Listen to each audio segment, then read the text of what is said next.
Hi everyone, I'm Gemma, the owner of Gemma Redmond Vintage, and I'm here with you again on another gloriously sunny day in the UK to share with you some recent additions to my collection.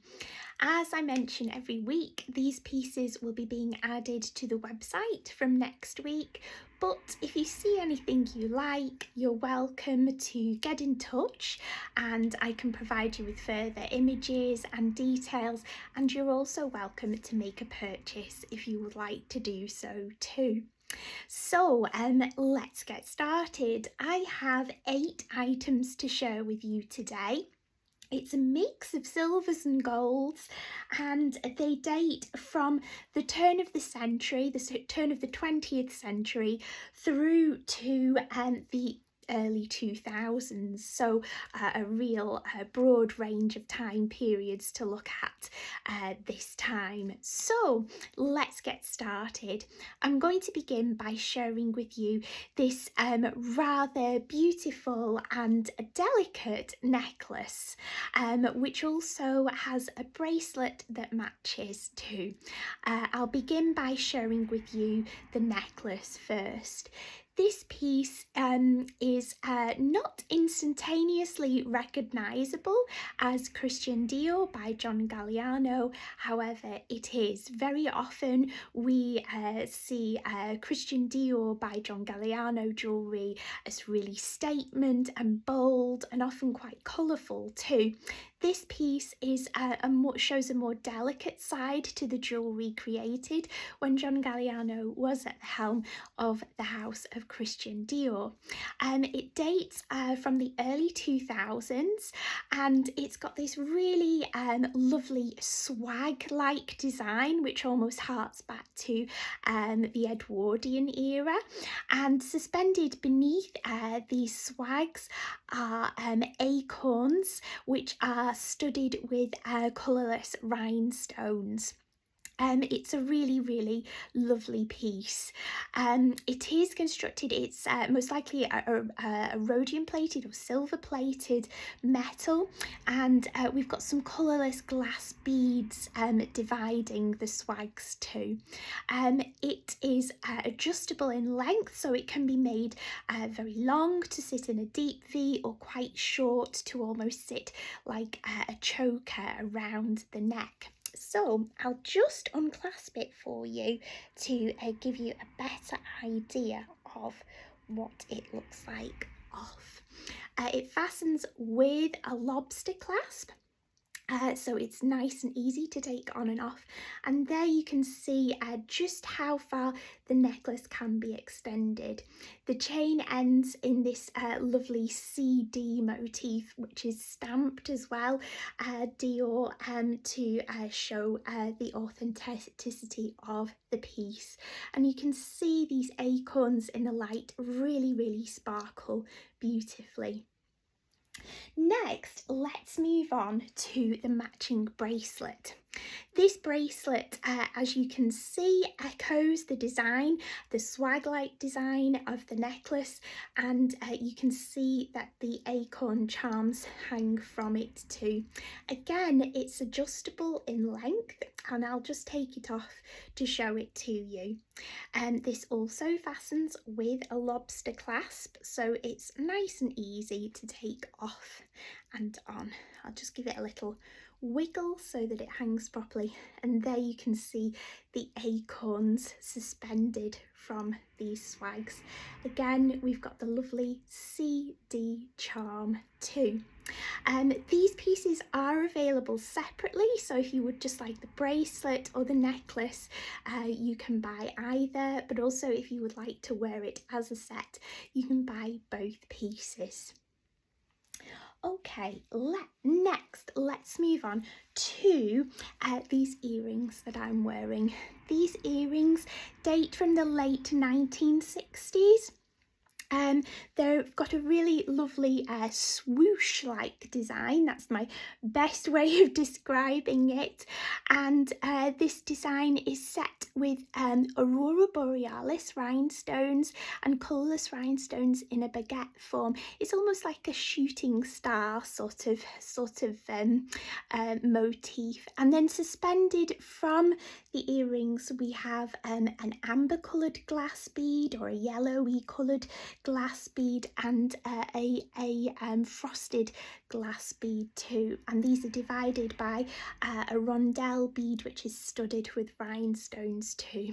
They're super pretty and go with particularly look lovely with pinks and pastels and yellows too. So I'll just take them off so you can have a closer look at them. As you can see, they are clip-ons and the clips are nice and secure and strong. And then there we have the earrings. These earrings are possibly German in origin, and you can see the design is really stylish and striking. Okay, let's move on to a couple of brooches now. So the first piece I'll move on to, well, I say brooch, this is actually a fur clip. The first piece that I'll move on to is this lovely example of the work of Alfred Philippe for Trifari. So it's made by the Trifari company. It's constructed from a rhodium plated metal and it's detailed not only with lovely colourless paste stones, it's also detailed with vibrant enamels too, and it depicts this lovely bunch of flowers as you can see, tied with a bow at the base. We've also got some green paste stones too. This piece dates from around circa 1955, so it's a little later for a fur clip, but nonetheless it's a really special piece of Trifari, as these examples of Alfred Philippe's work with enamels and flowers and paste stones are very sought after by collectors because of their delicacy, but also their wearability today too. The fur clip has two lovely strong prongs on the reverse of it, so it can be clasped to anything, as you can see. It's perfect for perhaps wearing at the base of a V-neck or on a lapel, and of course it's florals, so perfect for spring. Next, let's move on to an interesting and unusual and very rare brooch. This is the piece I was talking about, which dates from the turn of the 20th century, from circa 1900, and it features a beautiful scarab motif which is picked out in green enamel, and then a winged scarab. The wings of the scarab are detailed in the fabulous plique azure enamel. Plique azure enamel is very rare because it's quite fragile, in the sense that it's actually made to replicate the effect of a stained glass window. The enamel is poured into sections, and this allows the light to pass through it rather than it being placed onto a flat surface without any with a backing. So as you can see, the light today is shining beautifully through the wings of the scarab and really catching the light. You can see that the fastening pin is nice and long and strong, and this piece, I should say, is constructed from a gilded metal, probably a gilded brass. It's really evocative of the Egyptian revival of the early 20th century, bearing the scarab motif. It's also evocative of the jewellery of the early 20th century, in that it uses this really special and collectible plique azure stained glass enamel technique. I should also show you how it looks worn on a lapel here, and it could perhaps be worn at the top of a buttoned up shirt too. That would look really stylish. Next, let's move on to this really beautiful necklace, and I have a brooch that complements this piece too. This is probably a late 1950s piece, and you can see that it's a gilded metal piece, and it's detailed with moulded glass flowers in shades of yellow, orange and green. This green, almost tulip-like moulded glass flower here at the bottom is really pretty in its two-tone greens. I'll just unclasp it so you can take a look at what it looks like on. It fastens with a bolt ring, so it's nice and secure and easy to put on. I'll just flatten it out so you can see it's a lovely length, really pretty colours, pretty fresh, vibrant colours for spring. Again, matching this piece, I have a late 1950s brooch. I sourced these pieces separately, but as I'm sure you'll agree, because they have the same colours and use the same techniques, they will be great worn together. This is also detailed with moulded frosted glass flowers in shades of orange, and these lovely orangey yellowy coloured rhinestones. We've got some Aurora Borealis rhinestones there, and then you can see the brooch has a nice secure fastening mechanism to the reverse. Here are both pieces together, and I'm sure you'll agree they look lovely. They would look great for perhaps a special occasion too. So let me take this necklace off so I can show you my final item today, which is a really special and important pair of earrings. You can hear them jangling, I'm sure.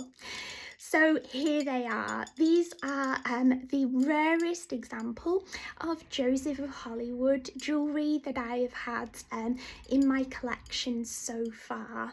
The Joseph of Hollywood elephant earrings are ever so sought after by collectors and admirers of fashion history and also cinema history too.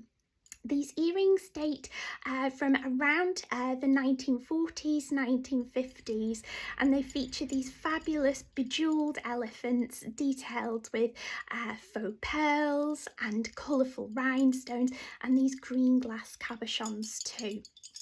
They are signed, the earrings are signed, both pieces are stamped on the reverse with the Joseph of Hollywood stamp.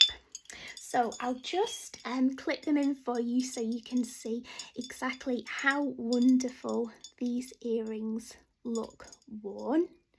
They really make a statement, and you can see why I took the necklace off, because they're probably most effective worn without any other jewellery. Here they are. They're really great, really vibrant too. For those of you who know Joseph of Hollywood, Joseph created the jewellery for the golden era of Hollywood. A lot of the jewellery used in films such as Gone with the Wind, and his pieces are exceptionally sought after for that reason. He developed the famous, what they called Russian gold plate, which was a gold plating with a matte finish so that it didn't reflect the studio lighting too much and spoil the effect of the jewellery on the screen. So you can see these earrings use this Russian gold plate and are a really lovely example. So let's recap my pieces. I have these fabulous 1940s, 1950s Russian gold plate Joseph elephant earrings, this circa 1900 plique azure brooch, this Trifari 1955 fur clip, this late 1950s pressed glass flower brooch, late 1950s pressed glass flower necklace, these 1960s glass bead and Aurora Borealis rhinestone earrings, and this John Galliano for Christian Dior early 2000s acorn necklace and bracelet. Thanks so much for joining me, and I look forward to seeing you all again next week. Take care. Bye bye.